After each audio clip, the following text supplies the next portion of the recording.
Welcome back, you shitbox 5 junkies, to what could only be considered a long overdue update on what has been going on with my MX-5 and the K24 swap, as seen in there. It's been roughly 3 months since I brought it home in June, and let me tell you, quite a few teething issues since I've gotten it home. Phase 2. The motor swap and all that stuff. I would consider it semi-success, but because it's my first time ever doing a swap this involved, it's kind of also an absolute failure. Whatever. Maybe I bit off a bit more than I could chew at the time. Maybe the scope of the project was a bit bigger than I thought. It wasn't as... Put a Honda motor in there. I mean, one guy's done it. Why can't I? So let's discuss what's happened in the last 3 months. One, massive burnout.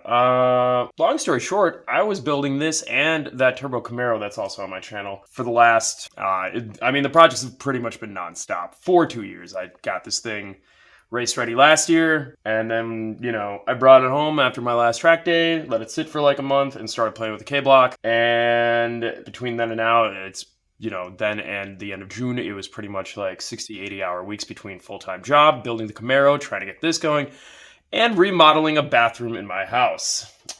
So needless to say, I burned out really hard in June when I missed the only Grid Life event ticket I had left, which was Autobahn, and I wasn't going to make it because, wiring issues. I guess it would surprise no one if you looked in my bay, and I told you, I'm having just a few weird wiring issues over there. I'll be honest. I thought I was going to be able to get away with an eBay K24 swap harness and have things go a little smoother than they did.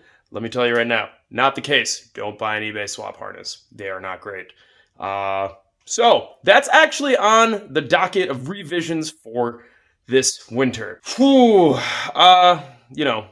Let's talk about that. We have a lot to revise on this car. A lot.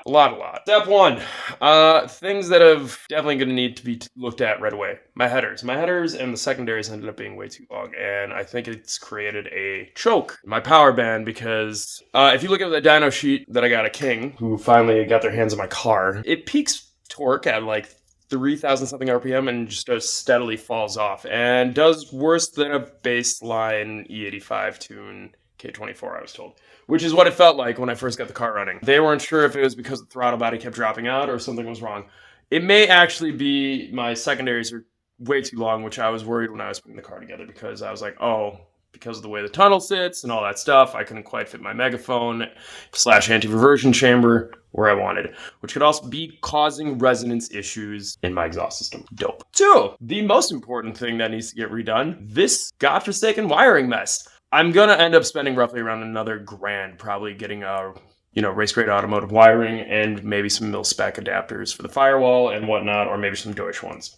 Don't know. But that's on the docket because this wiring harness gave me a lot of voltage issues when I was just driving it around on the street. Long story short, when I tapped this harness for the 5V and the signal ground signal for the throttle body, it kept dropping a lot and giving me a lot of fucking issues. Not cool. Not cool at all. At one point, actually, the map sensor would just randomly read 15 pounds boost and send this thing into full rich mode. Not sure why I was doing that, but my guess is harness. So that is why, ever since then, I've gone ahead and tapped my little 3D printed elbow and just run a vacuum line straight over to the Haltech. After 3 months of battling with it, the other week, I finally got the RX-8 power steering working. And like RX-8s tend to have, I'm having intermittent power issues with the rack. I had a Canadian hacker man sell me one of his adapter boxes for the CAN bus system, and it never got the rack working. Luckily, Ruben had an RX-8 swap K24, and I dawned on me like, wait, how does his power steering work? He doesn't have the stock ECU in there. Well, fast forward, he had one of these bad boys in there. A little converter box. From Russia. Want to hack things properly, you buy Russian hacker grade equipment. It's work real good. I took his, I plugged it in here within a hot second. My power steering rack was working flawlessly and great. So, great. I got that figured out. That was actually one of the main reasons I didn't make it to Autobahn because I had no power steering and I wasn't going to get a line. I was having wiring issues. Dope. Now, when I got it home, I also had to plug a hole in the motor that I didn't realize I had to plug when I went dry sump. That caused some low oil pressure issues, and I was very worried it pretty much burned my bearings to the ground. Not the case. I'm still all right. But cylinder 1 is reading at about 170 psi versus the 190 or so the other 3 cylinders are reading. So I also don't know if that's playing into my weird power curve dip. But people would tell me and have said that's not enough of a differential between the 4 cylinders to cause anything serious, so on and so forth. So I'm hoping that's the case. I was originally going to re-ring this motor and put fresh bearings on it, but I didn't have time for that this year.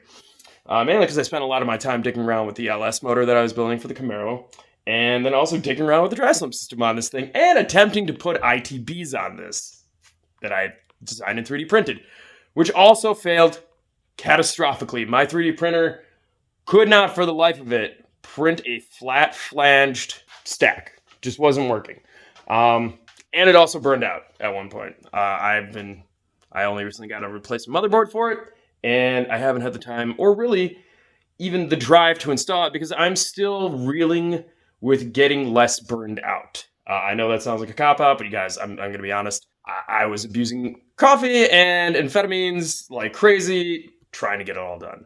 And, I've only really enjoyed maybe a month and a half of the summer. And that is a shame because summer is the only time that's really worthwhile in Wisconsin and for any of my hobbies, which I only recently got back on my mountain bike, which was very sad. So, dealing with that, other things that need to be revised as well. Motor mounts.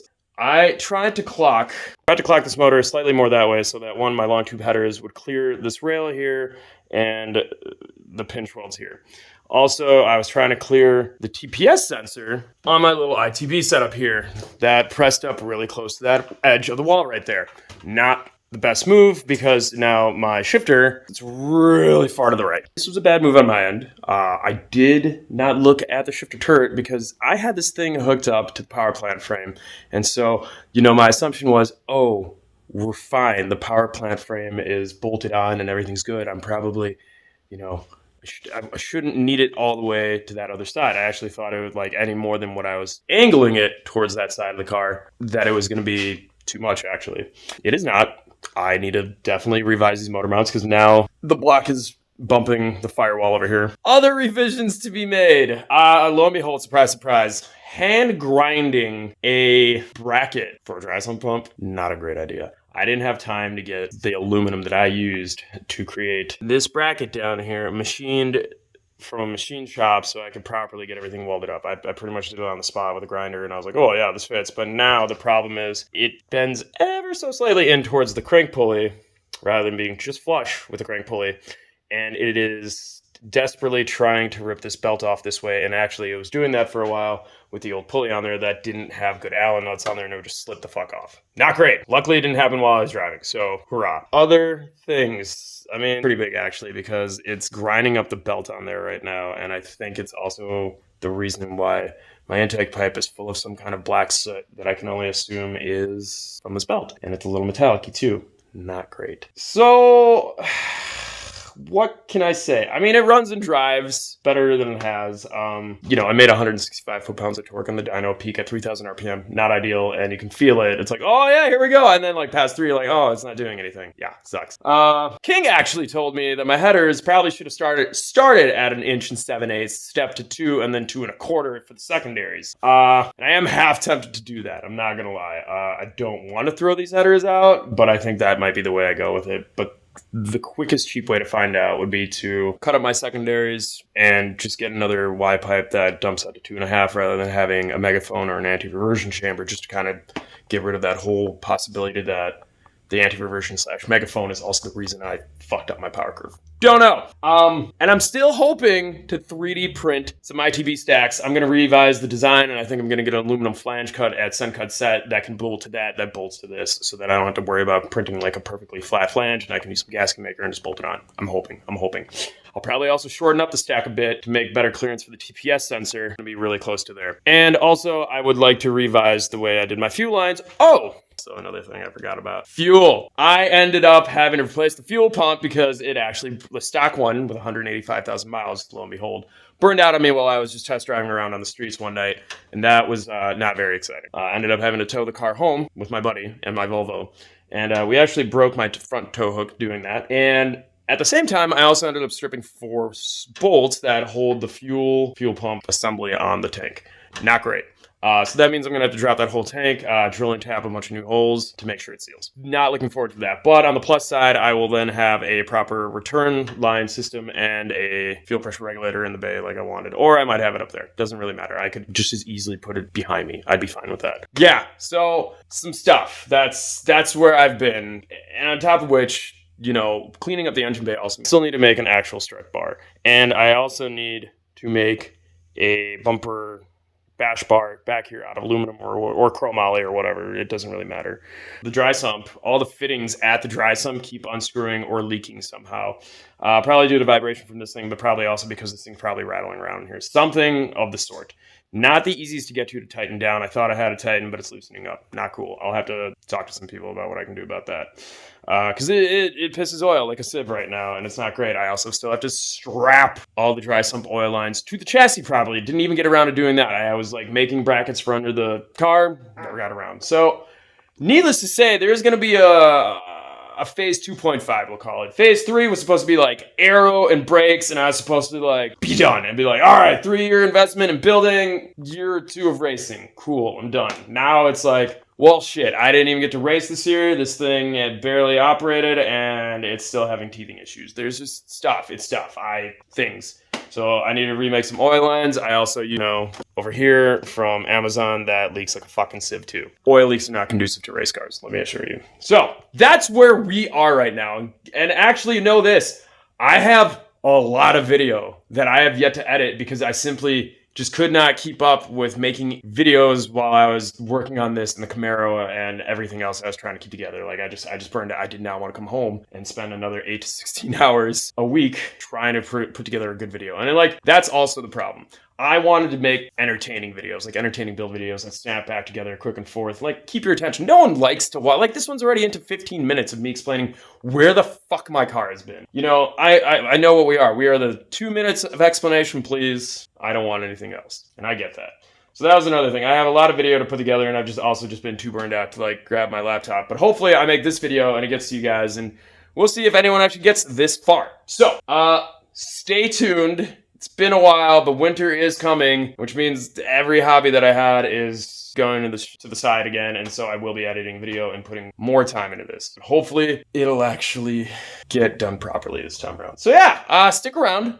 We'll call it phase 2.5. It's coming soon, and I'm still going to try and put out all the old videos and all that stuff I had about me putting together my header and my ITB prints and all that experimentation, my dry sump build, all that. It's all in there. Just I haven't had time. Sorry, guys. To the like the 5 people that are actually curious to what the hell happened with this, because let's be real, does it even matter anymore? K Power just dropped their NC swap kit. It's not like you need to follow what I did. The only advantage you'd have by doing it this way is that you don't have to go through K Power. You get to use an RX-8 steering rack, which half the people in the world hate anyways because it's an electronic and blah. I would argue the reason I did this is so I wouldn't have to have any extra pulleys on the car, and that I could muster out as much power as I could out of this motor, and that backfired miserably on me. So I have no clue if anything I did was even worth my time. Yeah. So if you just like watching me suffer on this, feel free. Stick around. I'm going to keep putting out video, and anyone that made it this far, give me a like, give me a subscribe, talk shit. I don't know. Fuck it. Engage with me. I tried and I failed miserably, we can say, but it's usually when you learn the most. You learn a lot more from failure than you do from succeeding, I think. Some fucking shit like that. I'm not a person that gets things right the first time ever. So I was hoping I would, because man, did I follow through on a lot of math out of the 4-stroke performance handbook and all this other shit. And man, I tried to do as much research as I could before I clung onto this. And I'm not gonna lie, I definitely rolled the dice on a few parts on here, hoping for the best, knowing that the worst was most likely plausible, like the C-Bay harness. So, yeah, stick around. Hopefully we see some positive stuff from this. If anyone wants to see a video of it driving around and not doing anything exciting other than being really loud with my 3-inch titanium exhaust. Sounds okay. Sounds kind of cool, but yeah. I don't know. I'll put up a video if you guys want. Stick around.